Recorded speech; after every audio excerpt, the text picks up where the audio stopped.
दरम्यान मंगेशकर रुग्णालयाबाबत तिसरा अहवाल आल्यावर कारवाई करू असं आश्वासन उपमुख्यमंत्री अजित पवारांनी दिले।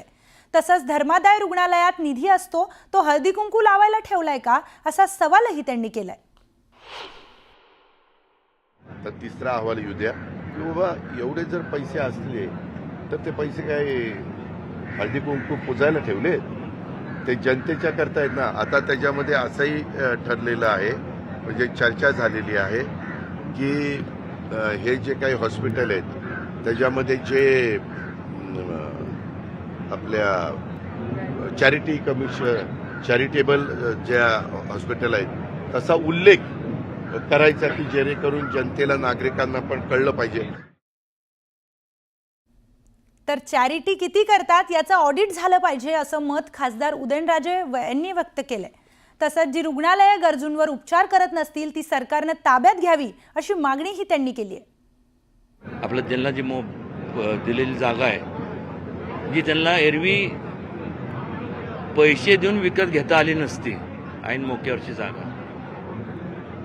तर त्यांनी जे गरजू लोक आहेत त्यांना फ्रीमध्ये त्यांचं मेडिकल ट्रीटमेंट करावी असं कोणी करत नाही।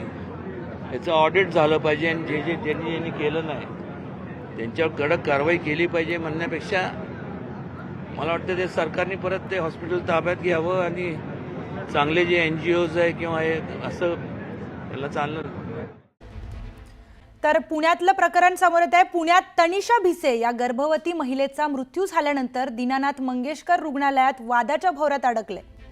यावरूनच काँग्रेस नेते विजय वडेट्टीवार यांनी थेट मंगेशकर कुटुंबियांवर लुटारूंची टोळी असल्याचं विधान केलंय।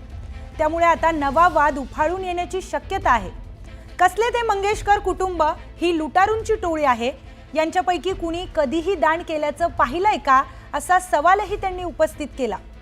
गाणं चांगलं गायलं म्हणून सगळ्यांनी त्यांना मिरवलं असा टोलाही त्यांनी लगावलाय। त्यांचं एवढंच जर लोकांसाठी आणि देशासाठी समर्पण असतं तर त्यांनी सेवा केली असती।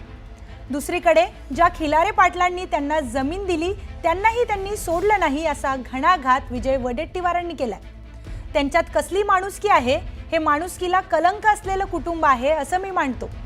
अशा प्रकारे चॅरिटी म्हणून फायदा घ्यायचा आणि गरिबांना लुटायचं हे धंदे बंद झाले पाहिजेत असंही ते म्हणाले। तसेच यांना कुणीही साथ देऊ नये, यांच्यावर कडक कारवाई झाली पाहिजे अशी मागणी विजय वडेट्टीवारांनी पुण्यातील घटनेवरून केली आहे।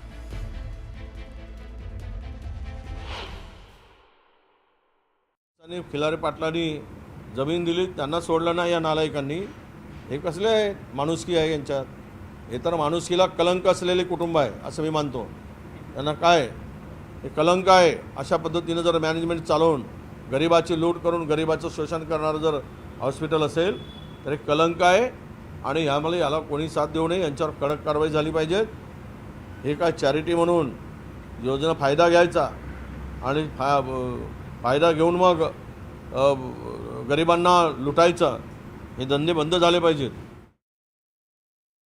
तर कसलं ते मंगेशकर कुटुंब हे लुटारूंची टोळी आहे। ते कोणी कधी दान केल्याचं पाहिलं आहे त्या मंगेशकर फॅमिलीनी? निवळ गाणं चांगलं गायलं म्हणून सगळ्यांनी मिरवलं।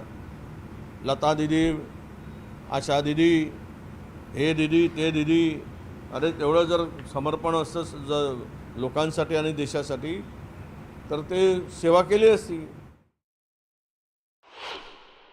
मंगेशकर कुटुंबियांचं योगदान जगाला माहिती, भारताला नाही जगाला माहिती आहे। स्वर्गीय लता मंगेशकर असतील, आशा भोसले असतील, उषा मंगेशकर असतील, मीना मंगेशकर असतील, हृदयनाथ मंगेशकर असतील, त्या सगळ्या पाची भावंडांचं जे योगदान आहे त्याला तोड नाही। आणि त्याच्यामुळं कुणी काय बोलावं ते मी सांगू शकत नाही, परंतु बहुतेक महाराष्ट्रीयन जनतेला त्यांच्या परिवाराबद्दल एक आपलेपणा आहे, रिस्पेक्ट आहे। त्याच्यामुळं असं बोलू नये असं वाटतं। तर आपल्या वक्तव्यावर ठाम असल्याचं विजय वडेट्टीवारांनी सांगितले। नाही योगदान काही नाही त्यांचं, पुन्हा मी माझ्या गोष्टीवर ठाम आहे। काही योगदान नाही, गाणं म्हणण्यापलीकडे काही योगदान नाही। ज्याने ऑटोग्राफचे पैसे घ्यावे सहीसाठी त्यांच्याकडून काय योगदानांची काही करायची, कुठला योगदान दिलं आहे त्यांनी? गाणं म्हणणं म्हणजे योगदान नव्हे, आणि लोकांची सेवा कुठे असेल तर ते योगदान होईल.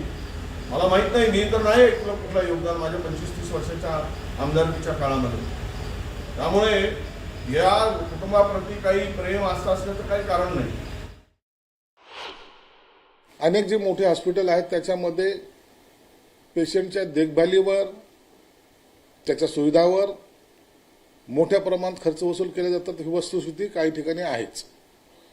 परंतु अशा पद्धतीने बोलणं मला वाटतं गैर आहे. ही एक मॅनेजमेंट आहे, त्याला जे कोणी जबाबदार असतील त्याच्यावर कारवाई करा. जर त्या हॉस्पिटलमध्ये गैरसोयी होत असतील किंवा त्यामध्ये पेशंटला लुटण्याचे प्रकार होत असेल तर त्याच्यावर कारवाई ही निश्चित झाली पाहिजे. परंतु एखाद्या कुटुंबावर बोलणं मला वाटतं हे गैर आहे.